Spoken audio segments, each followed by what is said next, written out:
మరొకసారి అందరికీ నా హృదయపూర్వకమైన వందనాలు చెల్లిస్తున్నాను. చదవబడినటువంటి లేఖన భాగాన్ని మరొకసారి పరిశీలన చేసినట్లయితే తెస్సలోనికీయులకు రాసిన మొదటి పత్రిక 4:16 ఆర్భాటముతో ప్రధాన దూత శబ్దముతో దేవుని బోరతో పరలోకము నుండి ప్రభువు దిగివచ్చును, క్రీస్తునందుండి మృతులైన వారు మొదట లేతురు, ఆ మీదట సజీవులమై నిలుచుండు మనము వారితో కూడా ఏకముగా ప్రభువును ఎదుర్కొనుటకు ఆకాశ మండలమునకు మేఘముల మీద కొనిపోబడుదుము, కాగా మనము సదాకాలము ప్రభువుతో కూడా ఉందుము. ఈ రోజున లోకం ఎదుర్కొంటున్నటువంటి విషపు పరిస్థితి, విషపు అనుభవం లేక అంత్యదినములు ఎలాగుంటాయి అన్నాడు ఆయన, అపాయకరములుగా ఉంటాయి. అంత్యదినముల్లో వేదన కలుగుతుంది. ఎందుకంటే ఊహించనివి జరుగుతాయి, అనుకోనివి జరుగుతాయి.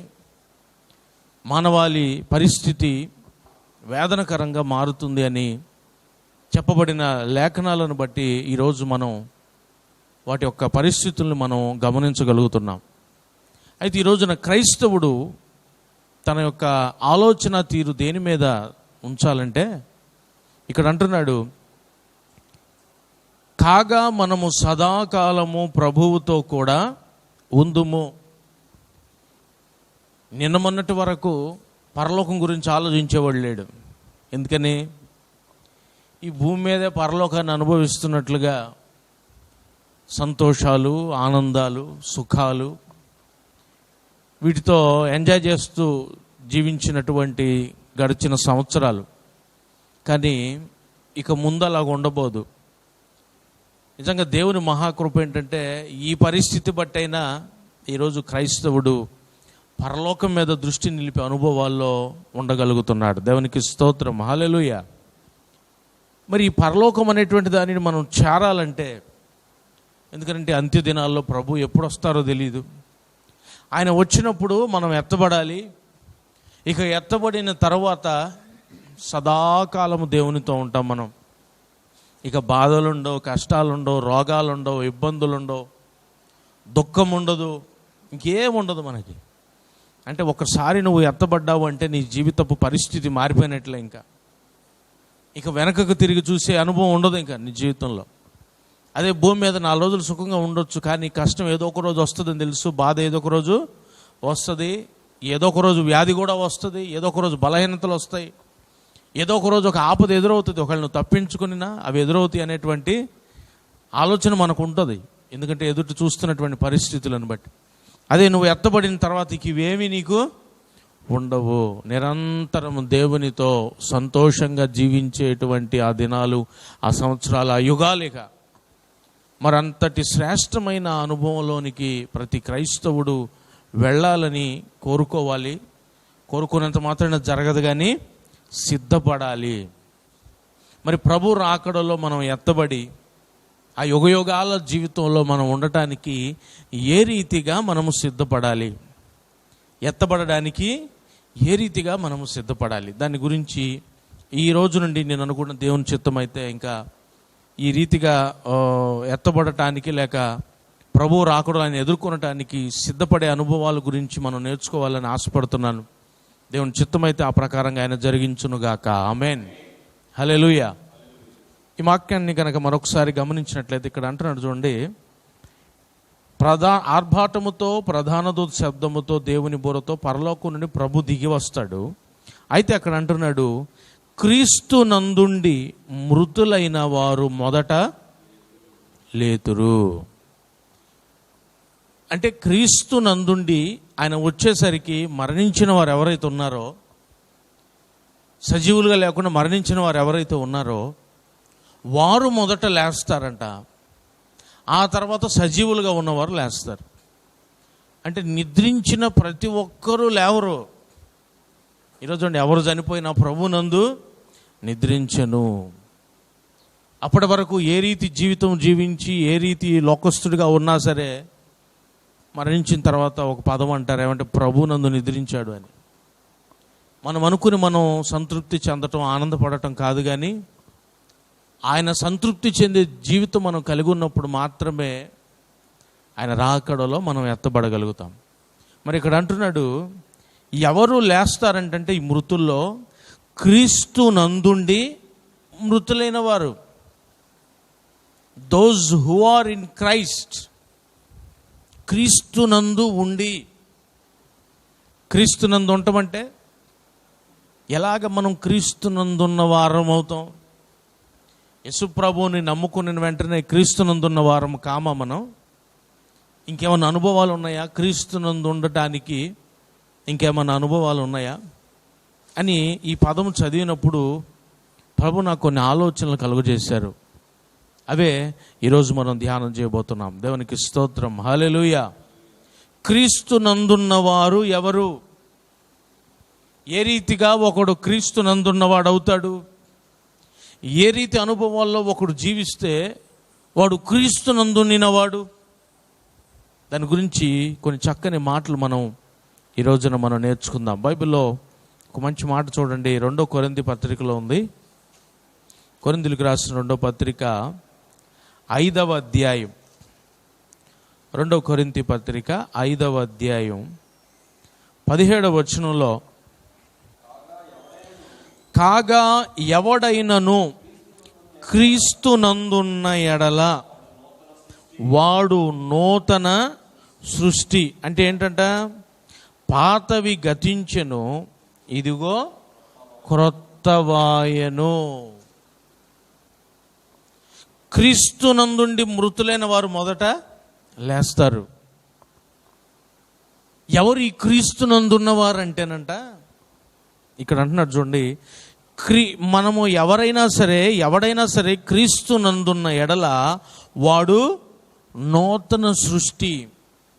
అంటే ఏ రీతిగా అతడు నూతన సృష్టి అవుతున్నాడంటే, ఆ మరుసటి పదాలు చూడండి, పాతవి గతించెను, ఇదిగో క్రొత్తవాయెను. సహజంగా చూడండి, జన్మదినం జరుపుకుంటుంటారు కొందరు. రోజు వేసే డ్రెస్ సెన్స్ ఆ రోజు వేసే డ్రెస్కి వ్యత్యాసం ఉండదా? కొత్త బట్టలు వేస్తాడు, మంచిగా తలంటు స్నానం చేస్తాడు. ఆ రోజు అతను చూసినప్పుడు సాధ్యమైనంత వరకు క్యాచ్ చేస్తారు, ఇవాళ ఏదో స్పెషల్ ఉంది అని. అంటే ఆ రోజు అతను పుట్టినరోజు కనుక నూతన వస్త్రాలు ధరిస్తాడు. అంటే మునుపు వాడినవా నూతన వస్త్రాలు? అంటే మునుపు వాడిన నీట్గా వాష్ చేసి ఐరన్ చేసిన వస్త్రాలా? కాదు, మునుపు ఎన్నడూ అవి వాడలేదు. నూతన వస్త్రాలు ధరిస్తాడు, నూతనంగా ఉంటాడు, నూతనంగా రెడీ అవుతాడు, నీట్గా రెడీ అవుతాడు, స్టైల్గా రెడీ అవుతారు. ఇంకొందరైతే మంచిగా కనపడాలని, వాల్యుబుల్గా కనపడాలని. ఎందుకంటే ఆ రోజు నేను పుట్టినరోజు అనేటువంటి ఒక సెలబ్రేషన్. అలాగే ఇక్కడ అంటున్నాడు, క్రీస్తు నందున్నవాడు నూతన సృష్టి.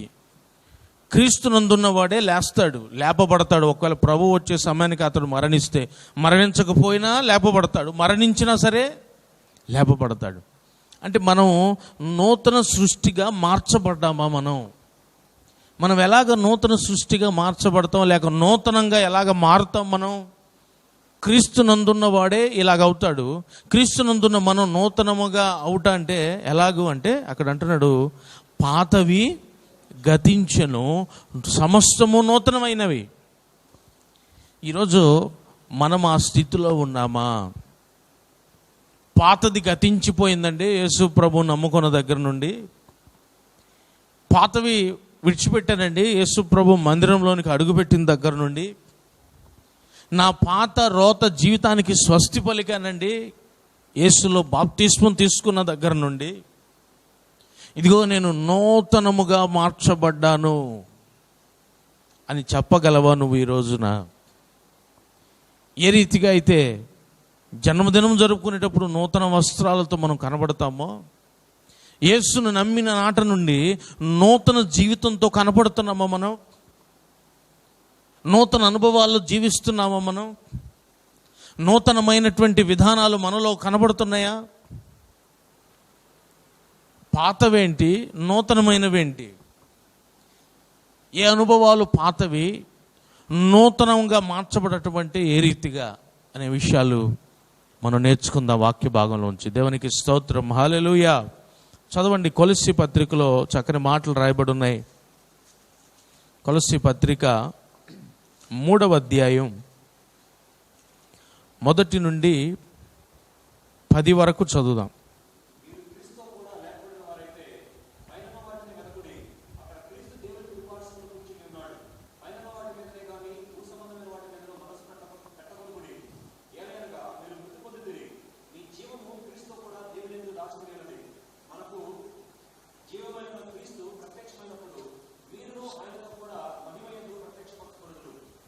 కావున భూమి మీదనున్న మీ అవయవములను జారత్వము, అపవిత్రత, కామాతురతను, దురాశను, విగ్రహారాధన అయిన ధనాపేక్షను చంపివేయుడి. దేవుని ఉగ్రత అవిధేయుల మీదికి వచ్చును.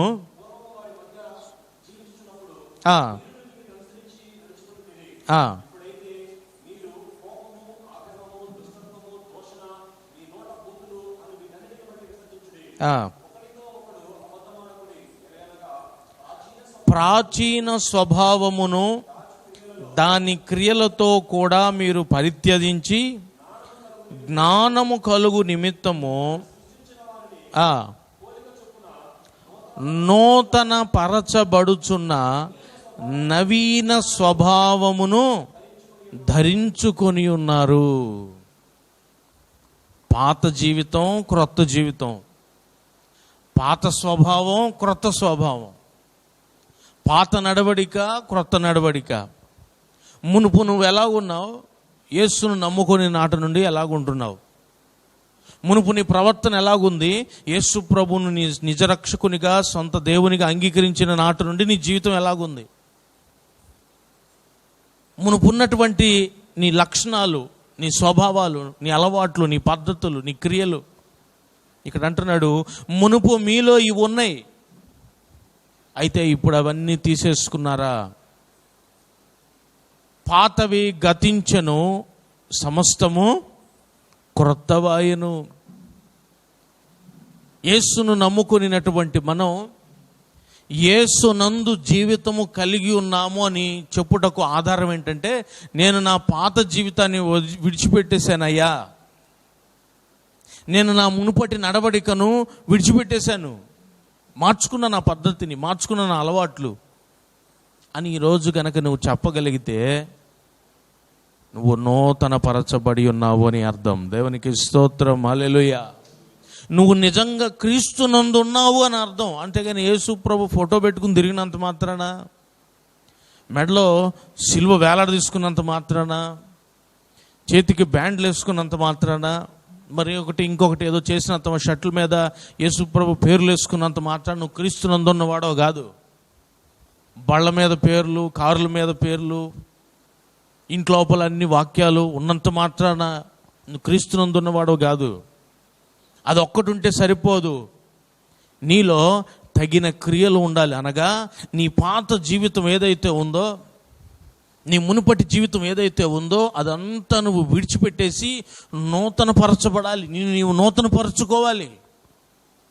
నేను యేసులో జన్మించాను గనక నా పాత విధానాలని నేను విడిచిపెట్టేస్తున్నాను, నా పాత పద్ధతులని నేను విడిచిపెట్టేస్తున్నాను, నా పాత నడవడికంతా నేను విడిచిపెట్టేస్తున్నాను. ఇక్కడ అంటున్నాడు చూడండి, మునుపంట ఏమేమి ఉంటాయంట మనిషిలో, మనిషి అవయవాల ద్వారా జరిగేటువంటిది ఏంటి? జారత్వం, అపవిత్రత, కామాతురత, దురాశ, ధనాపేక్ష. అలాగే ఆ క్రింద చూస్తే ఇంక అంటున్నాడు కోపము, ఆగ్రహము, దుష్టత్వము, దూషణ, బూతులు.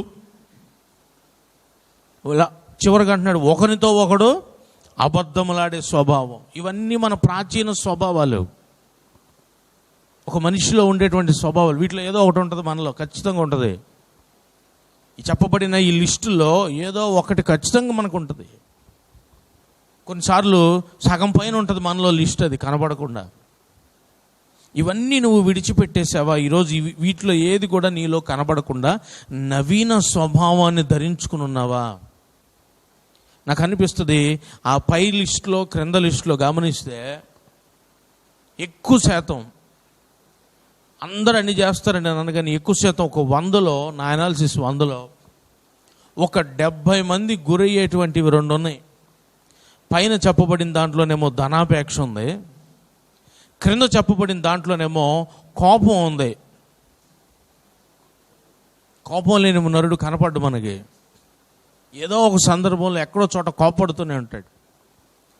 ధనాపేక్ష లేనివాడు అసలు కనపడ్డు. ఇంకా ఎక్కడో ఓ 10,000లో ఒకడైనా కోపం లేనివాడు కనపడొచ్చాము, కానీ ధనాపేక్ష లేనివాడు అస్సలు కనపడాడు భూమి మీద. అంటే మనకున్నటువంటి, మన అవయవాలకు ఉన్నటువంటి ఈ ప్రాచీన స్వభావం, అంటే ప్రతి నరునికి ఉండేటువంటి స్వభావం, అది స్వాభావికంగా కలిగిద్ది అది. ఎందుకంటే మనం చూస్తున్న దాన్ని బట్టి, మనం వింటున్న దాన్ని బట్టి, మనం గ్రహిస్తున్న దాన్ని బట్టి మనకు ఆటోమేటిక్గా వచ్చేస్తాయి వాటి గురించినటువంటి ఆశలు, కోరికలు, ఇచ్చలు. దాని వలన మనలో కలిగేటువంటి ఈ క్రియల వలన అంట పైన అన్నాడు చూడండి, వాటి వలన దేవుని ఉగ్రత అవిధేయుల మీదకి వచ్చును. ఈ క్రియలు ఎవరైతే కలిగి ఉంటారో వారి మీదకి ఉగ్రతలు వస్తాయంట, దేవుని ఉగ్రత వస్తుందంట. అందుకనే అన్నాడు, నువ్వు నూతన పరచబడాలి. యేసును నమ్ముకున్నాను, నా ఇష్టం వచ్చినట్లు జీవిస్తానంటే ఆ ఉగ్రతలో నీవు కూడా ఉంటావు. ఆ ఉగ్రత నువ్వు కూడా అనుభవించవలసి వస్తుంది. క్రీస్తునందున్నాను, నేను ఎత్తబడలేదంటే నీలో ఇంకా ఆ లోపాలంటూ నువ్వు ఎక్కడ ఎత్తబడతావు? కనుక మనకున్నటువంటి ఈ స్వభావాలు ఏవైతే ఉన్నాయో వీటన్నింటిని మనం విడిచిపెట్టేసేయాలి. ఈ లిస్టులో, ఈ 2 లిస్టులో నువ్వు ఎక్కడెక్కడ ఉన్నావో, ఏమేమి చేస్తున్నావో నువ్వు గుర్తుపెట్టుకో. ఇవి చేస్తే దేవుని ఉగ్రత వస్తుందంట. కనుక ఈ కలిగి ఉన్నటువంటి ఈ పాత రోత జీవితం, లేక మునుపటి ప్రవర్తన, మునుపటి స్వభావం ఏదైతే ఉందో అది మనం విడిచిపెట్టేసి ఏం ధరించుకోవాలంట? నవీన స్వభావాన్ని ధరించుకోవాలి. ఇది మొదటి విషయం.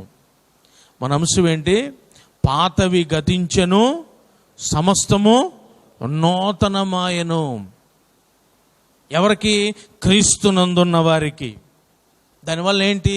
మనం ప్రభు రాకడలో ఎత్తబడతాము.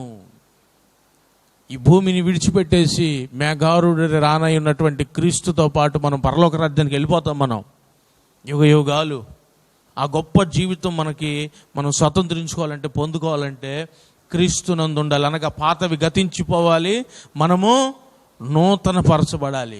నూతన పరచబడవలసిన మొదటి అంశం ఏంటో తెలుసా? నూతన పరచబడవలసినది మన స్వభావం. మనలో మునుపు ఉన్నటువంటి స్వభావం ఏదైతే అవిధేయత స్వభావం ఉన్నదో, దేవుని ఉగ్రత పాలయ్యేటువంటి స్వభావం ఏదైతే ఉన్నదో అది మనం విడిచిపెట్టేసేయాలి. ఆ పాతది మనం విడిచిపెట్టేసేయాలి. ఆ స్వభావాన్ని విడిచిపెట్టి నూతనముగా మార్చబడాలి మనం. ఇది మొదటి అనుభవం. ఇంకను మనలో ఏమి నూతన పరచబడాలో ఇంకొక 2 అంశాలు ఉన్నాయి. అవి చెప్పి నా మాటలు నేను ముగిస్తాను. మరొక అంశాన్ని మనం గమనిద్దాం. ఇంకను మనలో నూతన పరచబడవలసినవి ఏంటో చూడండి ఒకసారి. భక్తుడు ప్రార్థన చేస్తున్నాడు.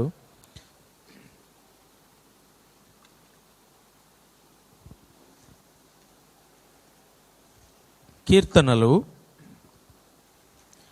51వ కీర్తన, 51వ కీర్తన 10వ చరణం.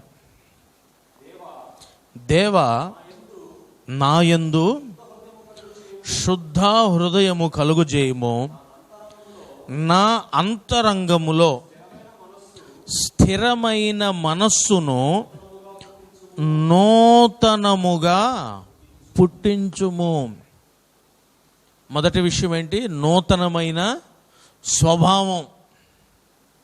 నూతనమైన స్వభావం కావాలి మనకి. మొదటి చూసాం.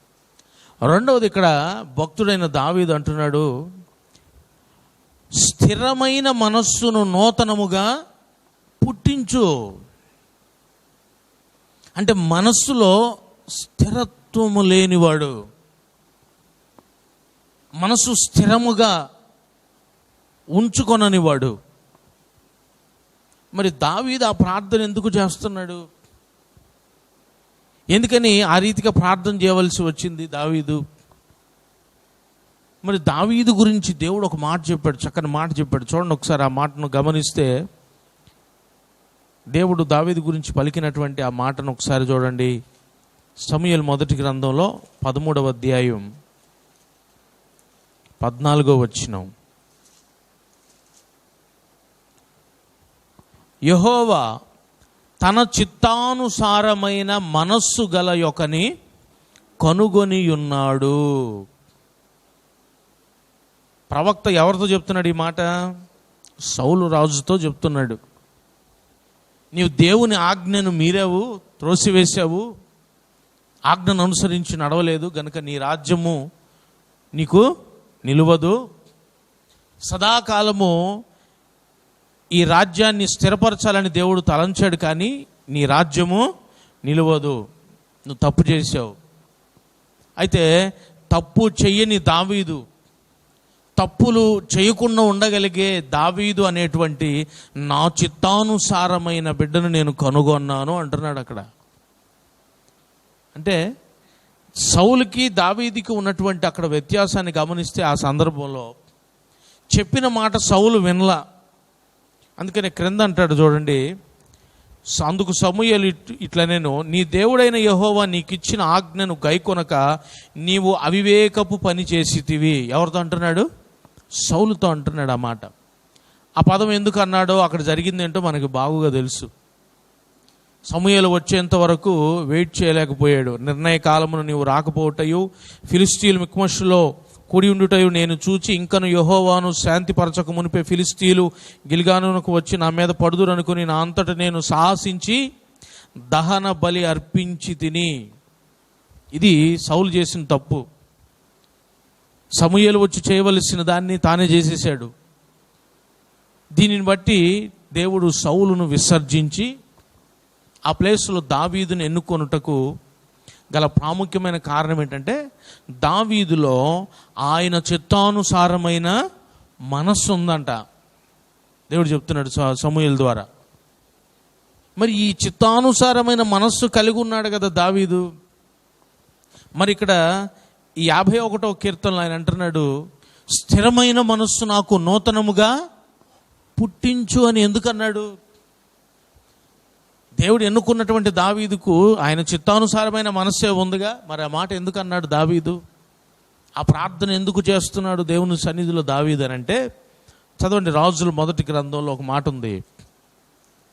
రాజుల మొదటి గ్రంథం 15వ అధ్యాయం, రాజుల మొదటి గ్రంథం 15వ అధ్యాయం 4వ వచనం చూస్తే, దావీదు హిత్తీయుడైన ఉరియా సంగతి యందు తప్ప తన జీవిత దినములన్నయూ యెహోవా దృష్టికి యథార్థముగా నడుచుకొనుచు యెహోవా అతనికిచ్చిన ఆజ్ఞలలో దేని యందును తప్పిపోకుండెను.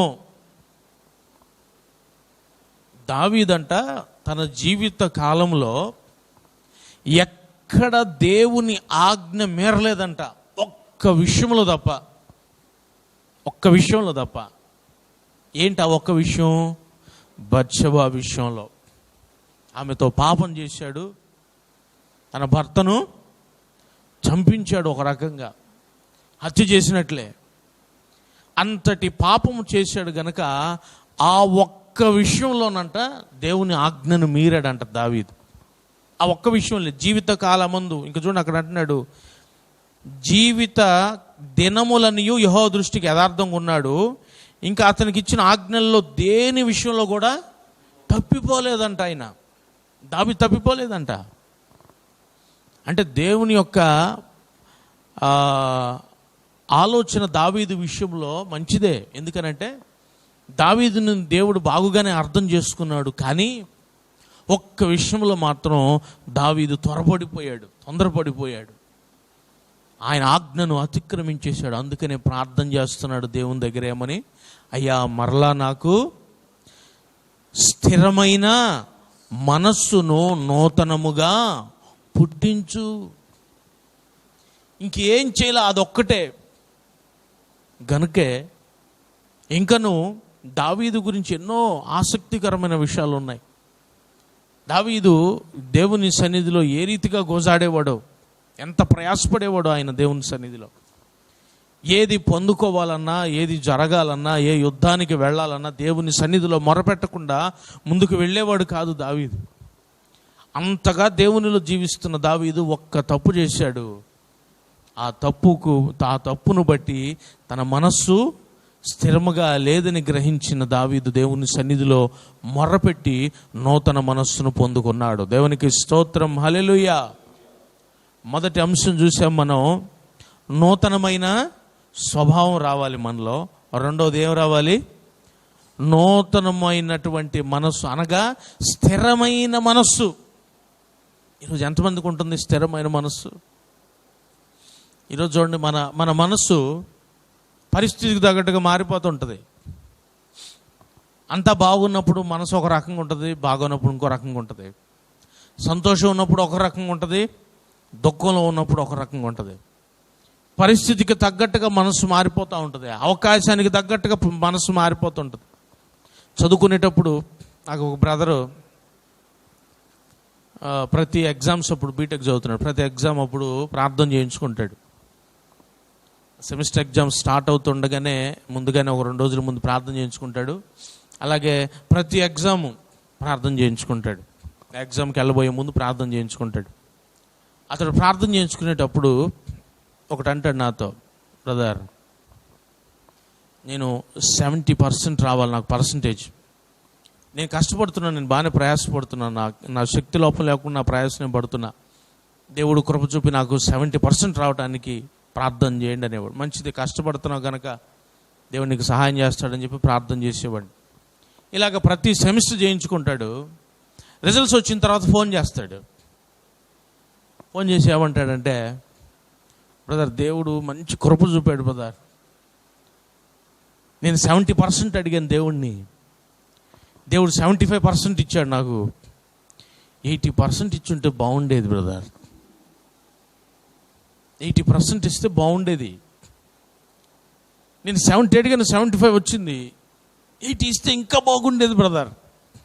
చూసారా, మనసు పరిస్థితికి తగ్గట్టుగా మనల్ని మాట్లాడిస్తూ ఉంటుంది, పరిస్థితికి తగ్గట్టుగా మనం ప్రవర్తించేలాగా మనల్ని ప్రేరేపిస్తూ ఉంటుంది. ఏమీ లేనప్పుడేమో ఉద్యోగం కావాలంటాం, ఉద్యోగం వచ్చిన తర్వాత ఏమో దీనికంటే మంచి ఉద్యోగం ఇవ్వచ్చుగా దేవుడు అంటాం. చేతిలో డబ్బు లేనప్పుడేమో డబ్బులు రావాలి ప్రభు, డబ్బులు ఇవ్వు ప్రభు, అవసరానికి లేవు ప్రభు అంటాం. దేవుడు ఇచ్చిన తర్వాత ఇంకొంచెం ఎక్కువ ఇవ్వచ్చు కదా అంటాం కదండి. వాహనం లేదంటే వాహనం ఇస్తే దేవుడు ఇంతకంటే మంచి వాహనం ఇవ్వచ్చు కదా అంటాం. స్థిరమైనటువంటి మనస్సు. ఇంకొందరు అయితే ఏదైనా ఒక కార్యం జరగాలంటే ప్రభు సన్నిధితో తీర్మానాలు చేస్తారు. ప్రభు నువ్వు ఇది చేసావంటే ఈ కార్యం జరిగించేంత, ఇదిగో నేను ఇలా చేస్తాను, ఇదిగో నేను అలా చేస్తాను, అన్నీ పోతాయి కార్యం జరిగిన తర్వాత. ఏమి గుర్తుండవు. ఒక పరిస్థితికి ముందు, ఒక అనుభవానికి ముందు చూడండి, ఏదైనా ఒక బలహీనత వచ్చి ఇంట్లో ఏదైనా ఒక శోధన వచ్చిందనుకో, టీవీలు అన్నీ కట్టిపడేస్తారు, సీరియళ్ళు సినిమాలు అన్నీ కట్టేస్తారు. రోగం అంతా తీరిపోయిన తర్వాత మళ్ళీ ఆన్ అవుతాయి టీవీలు, సీరియళ్ళు, సినిమాలు మరలా ఆన్ అవుతాయి. అంటే దేవుని ఆజ్ఞల మార్గములో బలవంతంగా నడుస్తున్నాం మనం, మనస్సును స్థిరపరచుకుని నడుస్తున్నాం. ఎప్పుడు ఏదైనా అవసరత ఉన్నప్పుడు దేవుని దగ్గర, అమ్మో ఇవన్నీ చేస్తే దేవుడు నాకు మేలు చేయడం అన్నట్లుగా.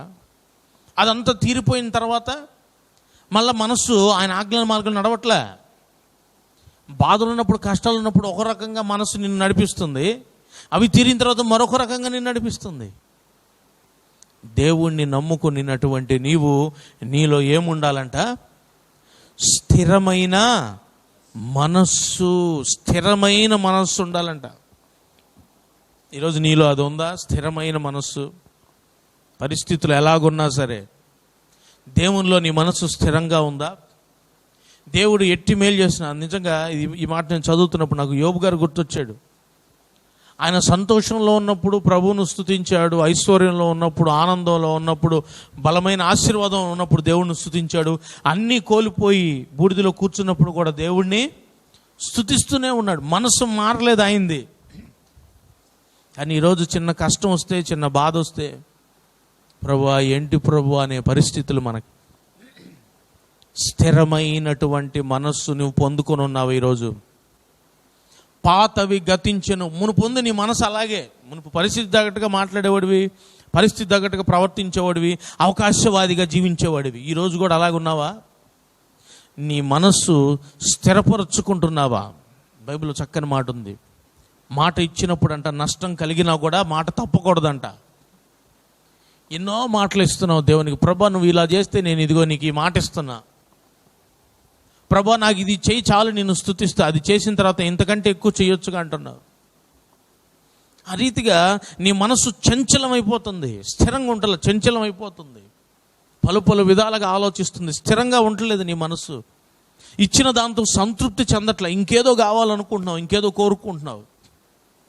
దావీదు అందుకే ప్రార్థన చేశాడు, అయ్యా నీ ఆజ్ఞల మార్గాన్ని నేను విడిచిపెట్టేశాను ఒక విషయంలో, దయతో నన్ను క్షమించి నాకు స్థిరమైన మనస్సును నూతనంగా కలుగు చేయి, పుట్టించు ప్రభువా.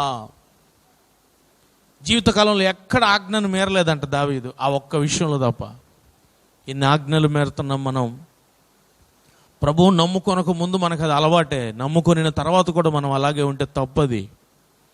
ఈరోజు క్రీస్తునందున్న మనం నూతన సృష్టిగా మార్చబడాలి. దేవునికి స్తోత్రం, హల్లెలూయా.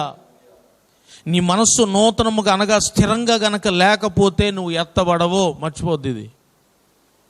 నీలో ఉండవలసిన రెండవ నూతన అనుభవం ఏంటంటే స్థిరమైన మనస్సు. ఈ విషయంకి వచ్చినప్పుడు ఇశ్రాయేలీలు కూడా కనపడతారు. చూడండి ఒకసారి కీర్తనల గ్రంథం 81వ అధ్యాయం, కీర్తనలు 81వ అధ్యాయం 11వ వచనాన్ని గమనిస్తే, కాబట్టి వారు తమ స్వకీయ ఆలోచనలను బట్టి నడుచుకొనున్నట్లు, కీర్తనలు 81:11, అయినను నా ప్రజలు నా మాట ఆలకింపకపోయిరి, ఇశ్రాయేలీయులు నా మాట వినకపోయిరి. అంటే ఏ రీతిగా అయితే స్థిరమైన మనస్సు కలిగిన వాడు ఏ పరిస్థితుల్లోనైనా ఆయన మాట వింటాడు, ఆయన ఆజ్ఞలు గైకుంటాడు. అయితే ఇశ్రాయేలీలు అంట ఆయన మాట వినట్లేదంట, ఆలకింపట్లేదంట. ఎందుకని వాళ్ళు ఆలకింపట్ల, వారి మనస్సు ఎందుకని నిలవలేకపోతుంది అంటే మన మనస్సు స్థిరముగా లేకపోవటకు కారణం ఒకటి ఉంది. అదేంటో బైబిల్ నుంచి మనం చదువుకుందాం ఒకసారి.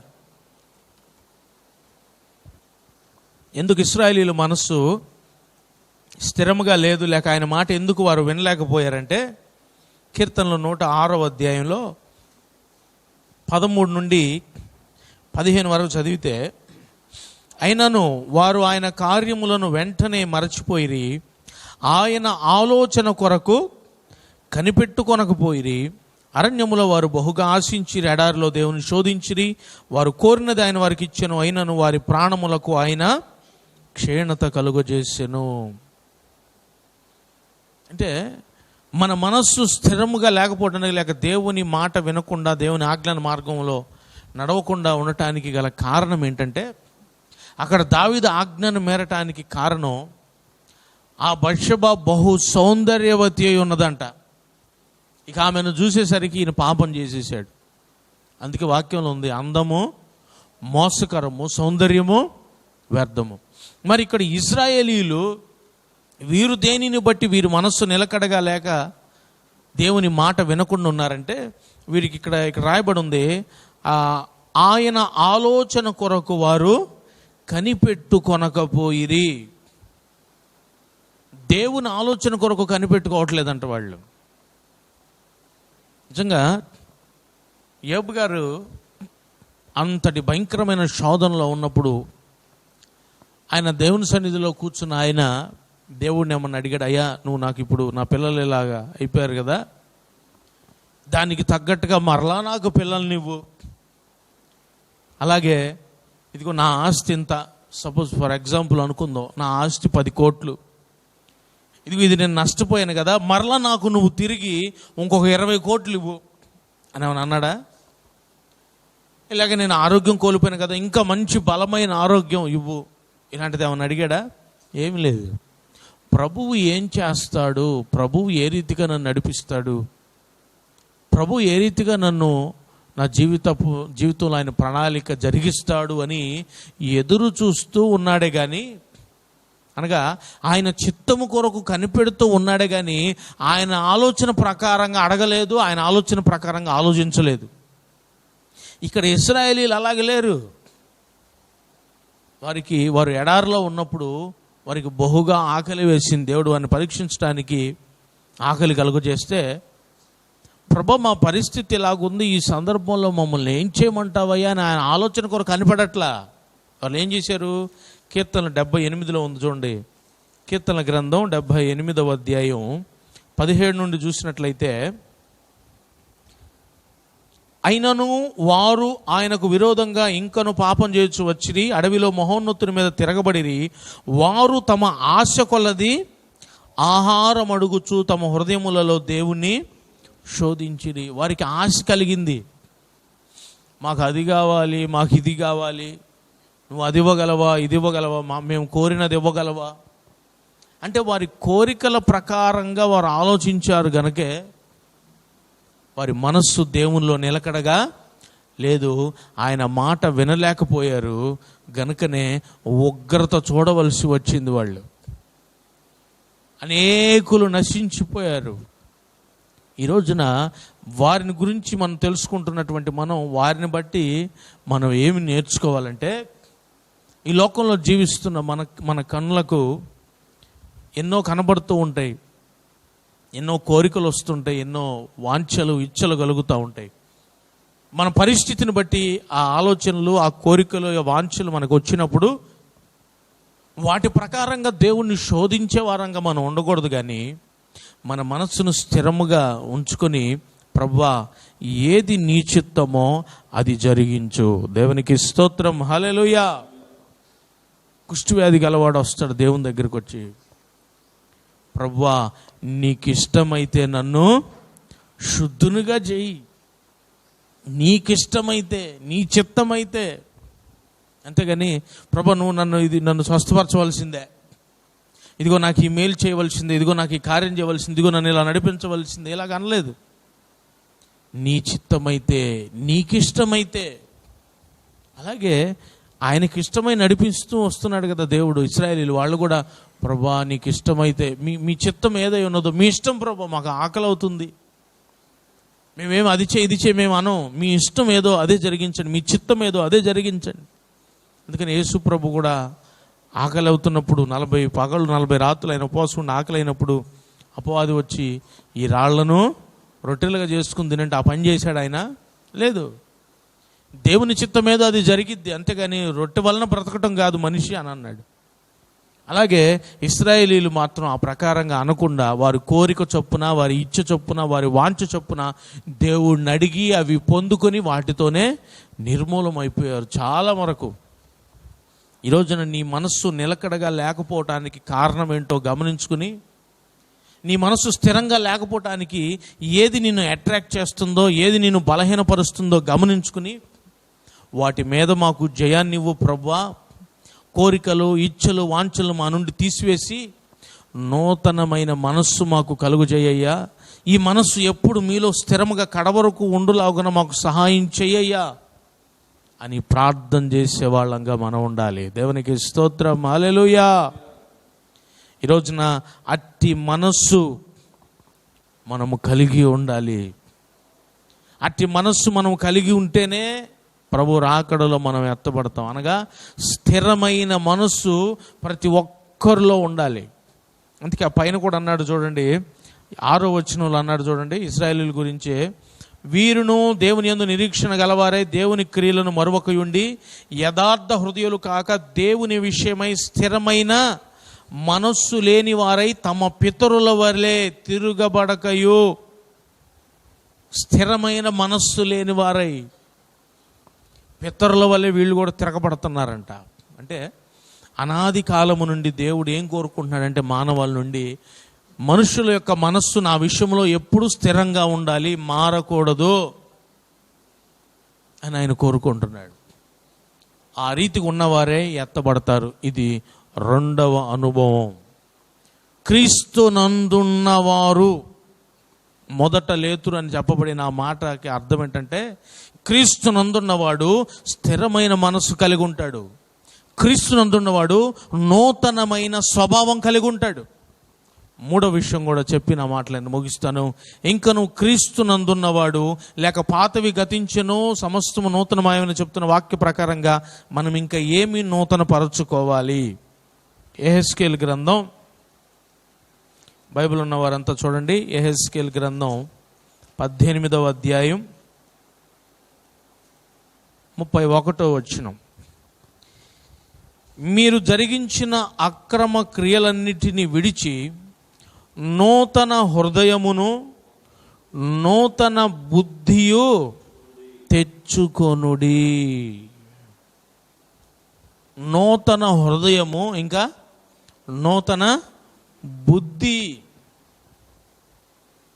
చాలా పర్యాలు మనం అంటుంటాం, బుద్ధి లేనోడా, బుద్ధి లేని పని చేస్తున్నావు, నీ బుద్ధి ఏమైంది, ఇలాంటి కొన్ని పదాలు ఉపయోగిస్తాం.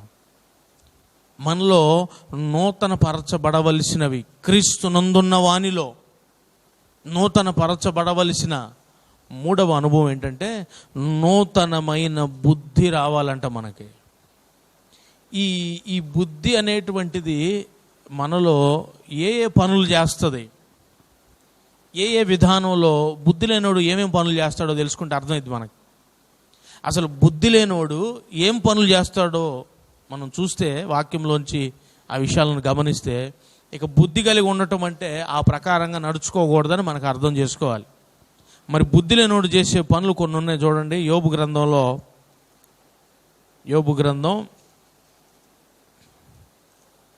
5వ అధ్యాయం, యోబు గ్రంథం 5వ అధ్యాయం 2వ వచనం గమనిస్తే, దౌర్భాగ్యమును గూర్చి ఏడ్చుట వలన మూఢులు నశించెదరు, బుద్ధి లేని వారు అసూయ వలన చచ్చెదరు. ఎవరంట బుద్ధి లేనోడు? బుద్ధి లేనోడు ఎవడంట? అసూయాపరుడు. ఎదుటోడు మనకంటే గొప్పగా ఉంటే ఓర్చుకోలేడు. ఎదుటోడు మనకంటే కాస్ట్లీ బట్టలు వేస్తే ఓర్చుకోలేడు. ఎదుటి వాళ్ళు మనకంటే ఎక్కువగా బ్రతుకుతూ ఉంటే, మంచిగా బ్రతుకుతూ ఉంటే, ఆశీర్వదింపబడతా ఉంటే, మంచి మంచి ఉద్యోగాలు చేస్తూ ఉంటే, స్థితిగతులు అభివృద్ధి చెందుతూ ఉంటే, ఆస్తులు పెరుగుతూ ఉంటే, ఇంకా దేవునిలో మంచి కృపావరాలు పొందుకుంటూ ఆత్మీయతలో ముందుకు సాగుతూ ఉంటే కొందరు ఓర్చుకోలేరు. ఓర్చుకోక వారిలో కలిగేటువంటిది ఏంటంట? అసూయాపరులు. నేను చాలా సంవత్సరాలుగా నాకు ఎదురయ్యే పరిస్థితులు కొందరు గమనిస్తూ ఉంటాను. ఈ అసూయ అనేటువంటిది ఒకవేళ ఎవరిలోనన్నా ఉండుంటే వారి జీవితం ఎలాగుంటుందని నేను కొన్ని సంవత్సరాలుగా కొందరిని గమనిస్తూ ఉండేవాడిని. వాళ్ళని గమనించినప్పుడు నాకు అర్థమైన విషయం ఏంటంటే, ఎవరైతే అసూయాపరులుగా ఉంటారో వారు అలాగుంటారో వాళ్ళ జీవితాలు ఏమీ మారవు. ఎదుటివాడిని చూసి ఏడిసేవాడు జీవితం ఎప్పుడు ఏడుపు కొట్టుగానే ఉంటుంది. ఎదుటివాడు బాగుపడుతుంటే ఎవడైతే ఏడుస్తాడో వాడి జీవితం చూసుకుని వాడు ఎప్పుడు ఏడిసేలాగా ఉంటుంది. ఇతరులు వాడి జీవితం చూసి నవ్వుకునేలాగా ఉంటుంది.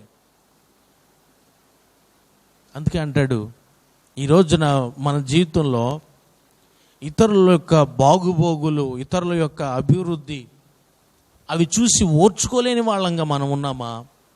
దానిని బట్టి సంతోషించే వాళ్ళంగా మనం ఉన్నామా? నిజంగా ఈ అసూయ గురించి చదివినప్పుడు ఆ కయ్యూను హేబేలు కూడా గుర్తొస్తారు. ఒక తల్లి కొడుకును పుట్టినటువంటి వారే వాళ్ళిద్దరూ, కానీ వారి మధ్య కూడా అసూయ క్రియ చేసింది. హేబేలు అర్పణను దేవుడు స్వీకరించాడు, కయ్యూను అర్పణను ఆయన స్వీకరించలా. ఇప్పుడు కయ్యూనికి కోపం వచ్చింది. ఎందుకు? అసూయ. వాడు చక్కగా వాడు అర్పణను దేవుడు స్వీకరించాడు, నా అర్పణ స్వీకరించలేదే. అతడేం తప్పు చేశాడు? అతను నీకేమైనా హాని చేశాడా? చేయలే. మంచిగా భక్తి చేస్తున్నాడు, తన అర్పణను దేవుడు స్వీకరించాడు. నువ్వు కూడా అలాగే చెయ్యి, నీది స్వీకరిస్తాడు. నువ్వు చెయ్యవు, నువ్వు ప్రార్థన చెయ్యవు, నువ్వు వాక్యం చదవు, నువ్వు దేవుని సన్నిధిలో కష్టపడవు. కష్టపడేవాడు ఆశీర్వదింపబడతా ఉంటే ఆడు చూసి ఏడుస్తావు. నువ్వు చదవు, ప్రయాసపడవు, మార్కులు రావు. మార్కులు బాగా కష్టపడి చదివి మార్కులు వచ్చేవాడిని చూస్తే ఆయాసపడతావు, అసూయ పడతావు. ఇది ఎట్లా? మన కష్టమును బట్టి దేవుడు మనకి ప్రతిఫలం ఇస్తాడు. ఈ లోక సంబంధమైన ప్రయాసల్లో కానీ ఆత్మీయ ప్రయాసల్లో కానీ మనం ఎంత కష్టపడతామో మనం కష్టపడిన దానికి తగ్గ ఆ ప్రయాస చూసి దానికి తగినటువంటి ప్రతిఫలం ఇస్తాడు దేవుడు.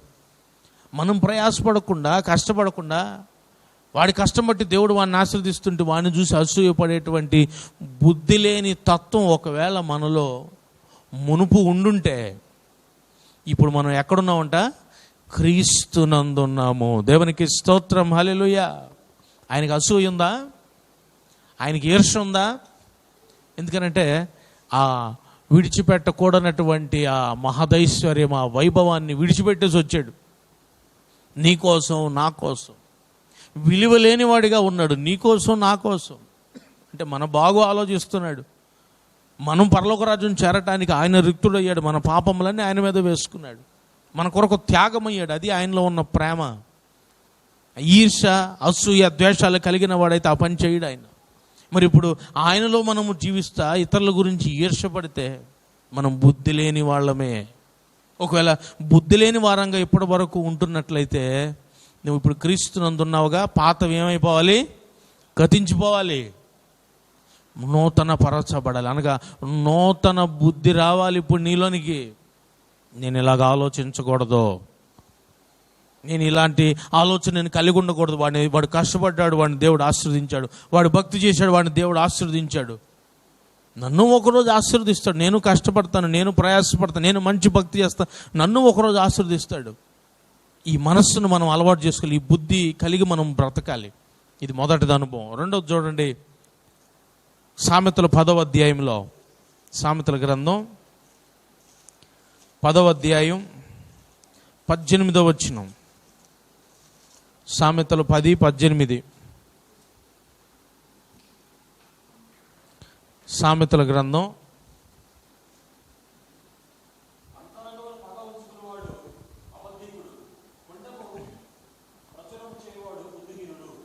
అంతరంగమున పగ ఉంచుకొని వీడేం చేస్తాడంటే కొండెము ప్రచురము చేస్తాడంట. బుద్ధిహీనుడు, బుద్ధి లేనివాడు. అంటే పగ అనేటువంటిది ఒకరిలో ఉందనుకోండి, ఒకరి మీద పగ ఉందనుకోండి, మనకి ఆ పగ ఉన్న దాన్ని బట్టి, ఆ కక్ష ఉన్న దాన్ని బట్టి, ఆ కోపం ఉన్న దాన్ని బట్టి అతని మీద మనం లేనిపోనివి చెప్తామంట. లేనివి, ఉన్నవి కాదు, లేనివి చెప్పి అతని నేమ్ని డిస్టర్బ్ చేస్తామంట. అతనికున్న గుడ్ నేమ్ని, అతనికి ఉన్నటువంటి మంచి మంచి స్వభావాన్ని కానీ, మంచి నడవడికని కానీ మనం పాడు చేస్తామంట. అంటే అతని మీద తప్పుగా మాట్లాడతామంట. మనం లేని దాన్ని చెప్పటమే కొండెములు. నువ్వు చూసిన దాన్ని బట్టి, నువ్వు విని దాన్ని బట్టి కూడా దేవుడు తీర్పు తీర్చొద్దు అన్నాడు. ఈ లోపల ఉన్నటువంటి పగ బట్టి, కక్ష బట్టి లేనిపోనివి చెబుతామంట మనం. ఇలా చేసేవాడు ఎవడంట? బుద్ధి లేనివాడు.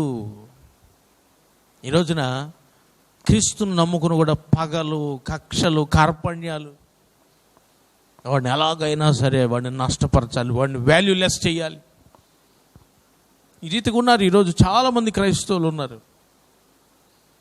కక్ష పెట్టుకొని, పగ పెట్టుకొని దాన్ని తగ్గట్టుగా సాధించడం ఎక్కువ శాతం ఇవి జరుగుతూ ఉన్నాయి లోకంలో. క్రైస్తవులో కూడా ఇవి జరుగుతూనే ఉన్నాయి. ఒకరంటే ఒకరికి పడదు, ఒక సంఘం అంటే ఒక సంఘానికి పడదు. బురద చల్లటం, లేనిపోనివి చెప్పడం. నాకు అనిపిస్తుంది ఈ రీతిగా ఉన్నారు కనుక క్రైస్తవులు ఈరోజు మందిరానికి రావడానికి కూడా వీలు లేకుండా అయిపోయింది. ఇంట్లో కూర్చోబెట్టాడు దేవుడు, కూర్చోండి, ఇప్పుడు దాకా మీ పనులన్నీ బాగానే జరుగుతున్నాయి, నేను గమనిస్తూ ఉన్నాను, కూర్చోండి, ఇంట్లోనే కూర్చోండి. చేస్తే సరిగా చెయ్యాలి భక్తి. ఎందుకంటే ఆయన ఏమి చూస్తూ ఊరుకునే దేవుడు కాదు. నీ ఇష్టం వచ్చినట్లుగా నువ్వు జీవిస్తూ ఉంటే, బుద్ధి లేని పనులు చేస్తూ ఉంటే పనిష్మెంట్ ఇస్తాడు, శిక్షిస్తాడు ఆయన. ఈ యొక్క మధ్యాహ్న కాల సమయంలో దేవుని సన్నిధిలో చేరిన మనం, నువ్వు బుద్ధి కలిగిన వాడవైతే పగబెట్టుకోకూడదు. మొర్దెకై హామాను చూసాం. హామాను వస్తుంటే మొర్దెకై తల వంచాడా? వంచలు. యూదులు ఎవ్వరికి తల వంచరు, దేవునికి తప్ప. ఆ పగ పెట్టుకున్నాడు, ఆ కక్ష పెట్టుకున్నాడు. అలాగే దావీదుకు 10,000 అన్నారు, సౌలుకి 1,000 కొలది అన్నారు. సౌలు కక్ష పెట్టుకున్నాడు, పగ పెట్టుకున్నాడు. ఆ రీతిగా అనేక పరిస్థితుల్లో మనకి ఒకరి మీద పగ, కక్ష, క్రోధము, ద్వేషము ఇవి కలుగుతుంటాయి. అటువంటివన్నీ మనం మానివేయాలి. ఎవరి మీద కక్షలు పెట్టుకోకూడదు, ఎవరి మీద పగలు పెట్టుకోకూడదు. అది మనలో ఉంటే దానికి తగ్గట్టుగా బురద చల్లడానికి ప్రయత్నిస్తాం, లేనిపోని చెప్పడానికి ప్రయత్నిస్తాం. ఇదంతా బుద్ధి లేనివాడు చేసే పనులు. నువ్వు క్రీస్తునందు ఉన్నావు గనక ఆ బుద్ధి లేని తత్వం నువ్వు మార్చుకొని నూతన బుద్ధి కలిగి నీవు జీవించాలి. దేవునికి స్తోత్రం, హల్లెలూయా. యేసు ప్రభు ముఖం మీద ఉమ్మేసినోడితో నేను గుర్తుపెట్టుకుంటున్నాను అన్నాడా? కొరడాలు పెట్టి కొడుతున్న వాళ్ళతో నీ గురించి రాసుకున్నాను ఆల్రెడీ అన్నాడా? అనలా. ఆయన ఏమన్నాడు తండ్రి దేవునితో?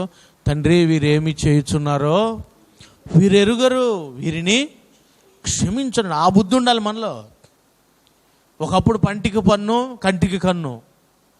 క్రీస్తునందున్నవాడు ఏం చేయాలి తెలుసా? ఎడం చెంప మీద కొడితే 2 చెంపలు వాయించాలి. ఆడిది ఎడం చెంప మీద కొడితే ఏం చేయమన్నాడు?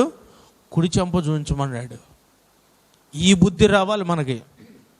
ఒకవేళ ఎదుటివాడు నిజంగానే నీకు అన్యాయం చేసినా, నిన్ను అవమానించిన వాడి మీద పగా కక్షలు పెట్టుకోవటం కాదు, క్షమించు. ఒకవేళ నువ్వు క్షమించిన దాన్ని బట్టి కూడా వాడు ఒకవేళ బుద్ధి మార్చుకోకపోతే దేవుడు శిక్షిస్తాడు వాడిని. నీకెందుకు? నువ్వు చేయవలసింది ఒక్కటే, క్షమించాలి, క్షమించాలి, క్షమించాలి. వాడి కర్మ వాడు అనుభవిస్తాడు అనుకోవటమే. వాడు మారతాడులే అనుకో, వాడు మారకపోతే దేవుడు చూసుకుంటాడు. అంతేగాని ఇతరుల మీద ఒకవేళ నీకేమన్నా వాళ్ళు హాని చేసినా సరే కక్షలు పెట్టుకోకూడదు, పగలు పెట్టుకోకూడదు. ఇది రెండవ పని, బుద్ధి లేని వాడు చేసే రెండవ పని. ఆఖరిది చెప్పిన మాటలు నేను ముగిస్తాను. ఇంకా బుద్ధి లేని వారు ఏం చేస్తారు చూడండి. సామెతలు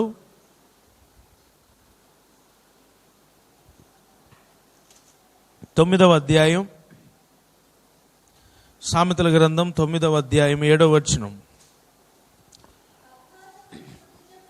అపహాసకులకు బుద్ధి చెప్పువాడు తనకే నింద తెచ్చుకొనును.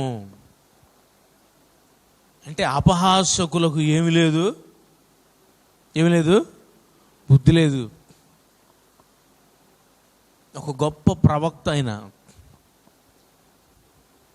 బాలురంట, ఆయన అంటున్నారు బోడివాడు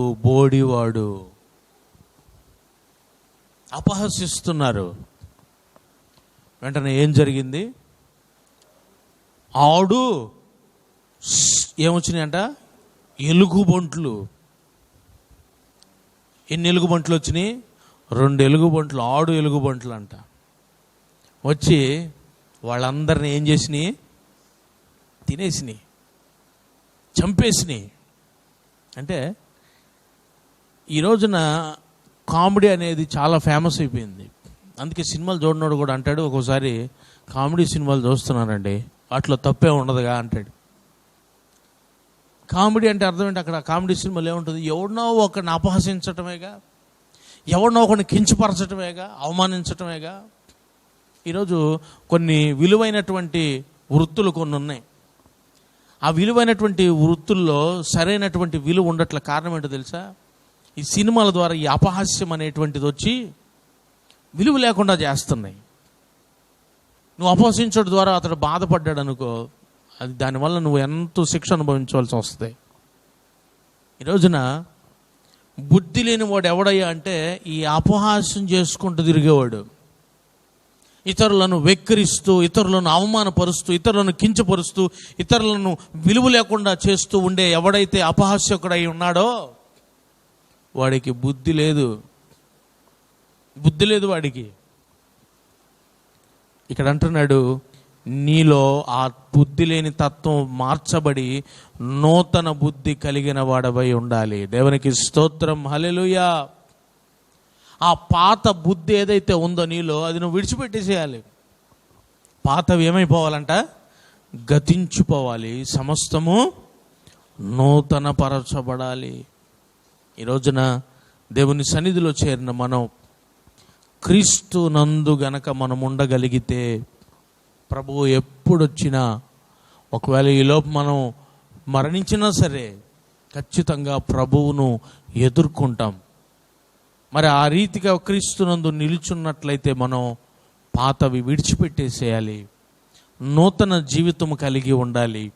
కడవరకు అదే స్థితిని కొనసాగించాలి.